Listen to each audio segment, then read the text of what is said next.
Greetings to all my viewers, welcome to your channel Shaleen Bhola EDO. आज का जो topic है वो बहुत ही ज़्यादा इम्पॉर्टेंट है क्योंकि ये टॉपिक जो है वो आपके कॉम्पिटिटिव एग्जाम्स के हिसाब से भी बहुत ज़्यादा इम्पॉर्टेंट है और आपके कॉलेज लेवल या यूनिवर्सिटी लेवल एग्जाम्स के लिए भी बहुत इम्पॉर्टेंट है। यूजीसी नेट गेट इस टाइप के जो एग्जाम्स होते हैं कॉम्पिटिटिव एग्जाम्स में, उसमें ये जो शेड्यूलिंग एल्गोरिथम्स के क्वेश्चंस हैं वो आपके ज़रूर आते हैं। तो आइए स्टार्ट करते हैं इस टॉपिक को। CPU scheduling algorithms. So, what is a CPU scheduling algorithm? हमें पता है कि मल्टी प्रोग्रामिंग जो एनवायरनमेंट होता है हमारा, ठीक है, मल्टी प्रोग्रामिंग एनवायरनमेंट होता है वो हमारी सीपीयू की यूटिलाइजेशन को बढ़ाता है।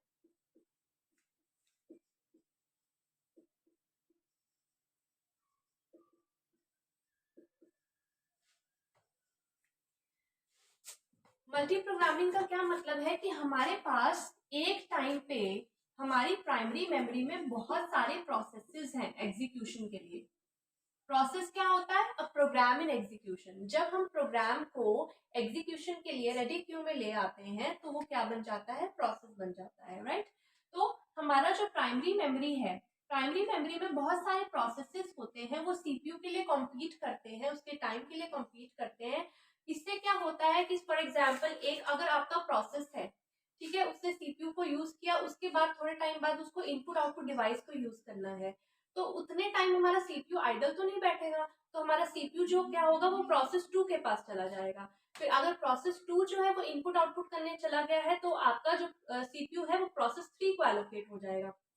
इसीलिए हम मल्टी प्रोग्रामिंग में क्या करते हैं, हम एक टाइम पे, एक सेम टाइम पे मेन मेमोरी में हम बहुत सारे प्रोसेसेस को रखते हैं ताकि जो सीपीयू की यूटिलाइजेशन है वो बढ़ सके। तो आइए स्टार्ट करते हैं सीपीयू की शेड्यूलिंग एल्गोरिथम्स को। अब ये एल्गोरिथम्स का मतलब क्या है, ये एल्गोरिथम्स हमें क्यों चाहिए? ये डिसाइड करते हैं कि which process in ready queue is to be allocated to the CPU. Now, as I have told you that there are multiple processes in the primary memory for CPU, right? तो multiple processes हैं CPU को लेने के लिए। तो इससे क्या होता है, ये एल्गोरिथम हमें बताते हैं कि कौन सा प्रोसेस है उसको CPU मिलेगा। For example, you are having 4 processes in your main memory. लेकिन अब हमें ये कैसे पता चलेगा कि प्रोसेस P1 को सीपीयू देना है, P2 को देना है, P3 को देना है या P4 को देना है? ये आपको पता चलेगा सीपीयू शेड्यूलिंग एल्गोरिथम्स के द्वारा। सीपीयू शेड्यूलिंग एल्गोरिथम्स में बहुत तरह के एल्गोरिथम्स आते हैं, जैसे फर्स्ट कम फर्स्ट सर्व्ड आता है, शॉर्टेस्ट जॉब फर्स्ट आता है, एंड सो ऑन। तो हम वन बाय वन इन सारे एल्गोरिथम्स को डिस्कस करेंगे।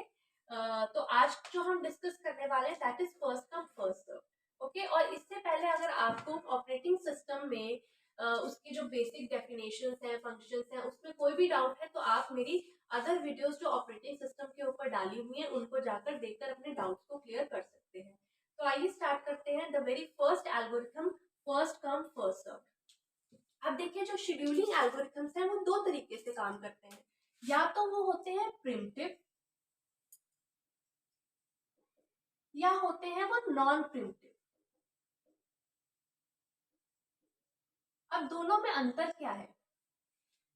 मैंने आप लोगों को बताया कि फॉर एग्जाम्पल 4 प्रोसेसेस हैं आपके मेमोरी में, राइट। तो प्रिमिटिव क्या होगा? प्रिमिटिव यानी कि सपोज P1 के पास सीपीयू है अभी, तो प्रिमिशन का मतलब क्या है कि इसके एग्जीक्यूशन के बीच में ही मैं इसको प्रिम्प्ट यानी कि इसको इंटरप्ट करके सीपीयू जो है वो P2 को दे दूं, दैट इज प्रिमिशन। यानी कि इसकी एग्जीक्यूशन अभी कंप्लीट नहीं हुई और बीच में से ही इससे सीपीयू लेकर P2 को दे दिया जाता है, दैट इज प्रिमिशन। और दूसरे तरह के होते हैं नॉन प्रिमिटिव, जिसमें आप अगर P1 को सीपीयू एलोकेट हो गया है तो जब तक उसकी एग्जीक्यूशन कंप्लीट नहीं होती आप जो है वो P2 को सीपीयू एलोकेट नहीं कर सकते, दैट इज नॉन प्रिमिशन। तो जो हम एल्गोरिथम्स पढ़ने वाले हैं या तो वो प्रिमिटिव होंगे या वो नॉन प्रिमिटिव होंगे। और जैसे ही हम एल्गोरिथम्स को डिस्कस करेंगे मैं आपको बता दूंगी कि कौन सा प्रिमिटिव एल्गोरिथम है और कौन सा नॉन प्रिमिटिव है। तो सबसे पहले FCFS, इसकी फुल फॉर्म है फर्स्ट कम फर्स्ट सर्व्ड। यानी कि जो पहले प्रोसेस आया है, पहले सबसे पहले सीपीयू उसको एलोकेट होगा, फिर दूसरे नंबर पे जो आया है फिर उसको एलोकेट होगा, फिर तीसरे वाले को, एंड सो ऑन, यानी कि जो पहले आ रहा है सीपीयू जो है पहले उसी को मिलेगा। तो आइए एक एग्जाम्पल के थ्रू इसको डिस्कस करते हैं कि हम इस एल्गोरिथम को कैसे इम्प्लीमेंट करते हैं। अब देखिए यहाँ पे मैंने क्या किया है, एक टेबल लिया है छोटा सा, जिसमें मैंने आपके पास 3 प्रोसेसेस ले लिए एट अ टाइम। कि मैं मान के चल रही हूँ कि मेरे पास 3 प्रोसेसेस हैं, P1, P2 एंड P3, और ये मैंने तीनों का बर्स्ट टाइम लिखा हुआ है ना। What is the burst time? Burst time का मतलब है कि कितने टाइम के लिए इस प्रोसेस को सीपीयू की जरूरत है। यानी P1 को 24 यूनिट ऑफ टाइम के लिए जरूरत है, P2 को 3 यूनिट ऑफ टाइम के लिए, एंड P3 को 3 यूनिट ऑफ टाइम के लिए सीपीयू की जरूरत है। तो अब हम इसको कैसे इंप्लीमेंट करते हैं? हम इसको इंप्लीमेंट करते हैं गैंट चार्ट के हेल्प से। गैंट चार्ट, हर एक एल्गोरिथम में हम उसका गैंट चार्ट बनाएंगे जिससे हमें पता चलेगा उसके एल्गोरिथम के बारे में। तो आइए बनाते हैं गैंट चार्ट, देखते हैं कैसे बनता है हमारा गैंट चार्ट। हम हमेशा जब भी टाइमर स्टार्ट करते हैं हम हमेशा 0 से स्टार्ट करते हैं, राइट। अब देखिए P1 सबसे पहले प्रोसेस कौन आया? सपोज मैं मान के चल रही हूँ कि मेरा प्रोसेस एंट्री जो है वो है P1, P2, P3, यानी कि मैं मान के चल रही हूँ पहले P1 आया है, फिर P2 आया है, और फिर उसके बाद P3 आया है एग्जीक्यूशन के लिए। तो सबसे पहले आया P1, तो first come first serve policy के हिसाब से सबसे पहले कौन एग्जीक्यूट करेगा? मेरा P1 एग्जीक्यूट करेगा। अब हम चेक करेंगे कि P1 का बर्स्ट टाइम कितना है। It is 24 unit of time. तो 0 से लेके 24 तक आपका कौन चलेगा? P1 चलेगा, राइट। उसके बाद कौन आया? P2 आया। तो अब P2 एग्जीक्यूट होगा, और P2 का यूनिट ऑफ टाइम कितना है? 3। तो 24 में 3 ऐड कर लेंगे तो हमारा क्या आ जाएगा? 27। उसके बाद आता है हमारा P3। P3 का भी टाइम कितना है? हमारा 3 है। तो इसमें इसका एग्जीक्यूशन टाइम कहाँ तक चलेगा? ये 30 तक चलेगा। ठीक है जी। तो ये आ गया हमारा गैंट चार्ट। गैंट चार्ट इस हिसाब से बनता है। अब आगे का स्टेप क्या है? आगे का स्टेप हमारा ये है कि हमने एवरेज वेटिंग टाइम निकालना है। तो आइए निकालते हैं कि हम एवरेज वेटिंग टाइम कैसे निकालते हैं। देखिए हमने एवरेज वेटिंग टाइम हर एक प्रोसेस के लिए निकालना है, यानी कि जो एवरेज वेटिंग टाइम है मुझे पहले मैं वेटिंग टाइम निकालूंगी, उसके बाद एवरेज वेटिंग टाइम निकालूंगी। तो एवरेज वेटिंग टाइम मेरे को P1 के लिए भी निकालना है, P2 के लिए भी निकालना है, P3 के लिए भी निकालना है। और वेटिंग टाइम मुझे कैसे पता चलेगा? With the help of my Gantt chart, right. So सबसे पहले हम देखते हैं P1 का वेटिंग टाइम क्या है। P1 ने तो वेट ही नहीं किया, जैसे ही वो आया 0 टाइम पे वैसे ही उसको सीपीयू मिल गया, यानी कि P1 का वेटिंग टाइम क्या हो जाता है? हमारे पास 0 हो जाता है। अब आते हैं P2 पे। P2 जो है P2 24। P2 कब शुरू हुआ? 24 पे, यानी कि 24 यूनिट ऑफ टाइम तक P2 ने वेट किया। उसके बाद आते हैं P3 पे। P3 ने कितना वेट किया? 27 यूनिट ऑफ टाइम तक। तो हम ये मान के चल रहे थे कि ये तीनों प्रोसेसेस जो है वो सेम टाइम पे अराइव हुए हैं और इस ऑर्डर में अराइव हुए हैं। ठीक है जी। तो हमने वेटिंग टाइम निकाल लिया है। अब हमारा नेक्स्ट स्टेप क्या होता है? एवरेज वेटिंग टाइम निकालना है। और मुझे पता है एवरेज वेटिंग टाइम मैं कैसे निकालती हूँ। सारे वेटिंग टाइम्स को ऐड करेंगे और डिवाइड करेंगे नंबर ऑफ प्रोसेसेस से। हमारे पास कितने प्रोसेसेस हैं? 3, राइट। अब इसे कैलकुलेट करेंगे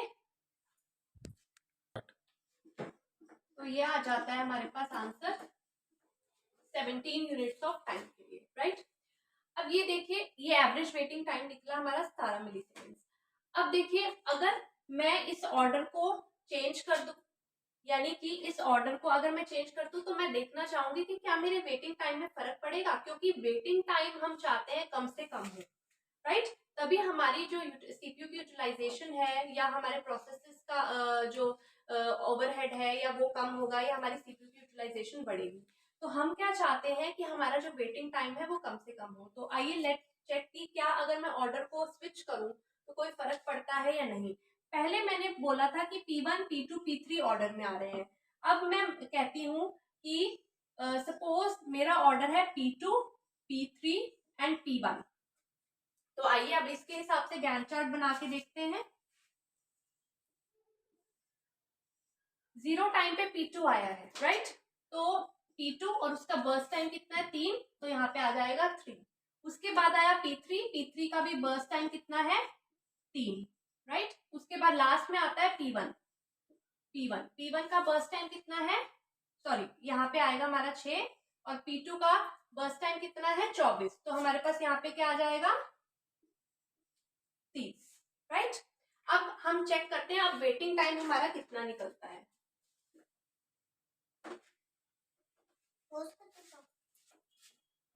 तो अब P1 का वेटिंग टाइम क्या है, P1 का वेटिंग टाइम है 6। अब देखिए इसका वेटिंग टाइम चेंज हो गया क्योंकि हमने ऑर्डर को बदल दिया है। P2 का वेटिंग टाइम, P2 को तो 0 पे ही मिल गया था, तो P2 का वेटिंग टाइम है हमारे पास 0 और P3 का वेटिंग टाइम कितना है हमारे पास 3।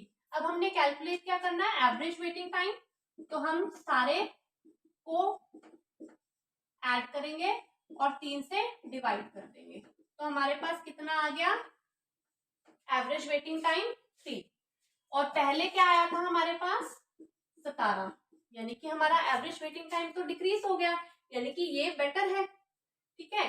तो ये क्यों हुआ है, क्योंकि हमने क्या किया था, अब देखिए इसका बर्स्ट टाइम जो है 24, ये कितना ज्यादा है इन दोनों से, हमने एक लॉन्ग जॉब को यहाँ पे पहले एग्जीक्यूट करने के लिए दे दिया था और इससे क्या हुआ, ये जो शॉर्ट जॉब थी इनको बहुत लंबे टाइम तक इंतजार करना पड़ा एग्जीक्यूट होने के लिए।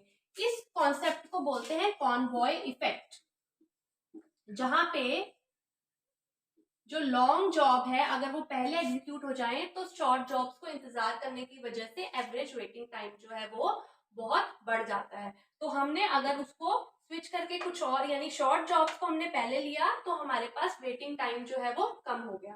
सो आई होप आपको first come first serve scheduling algorithm समझ आ गया होगा। Thanks for watching.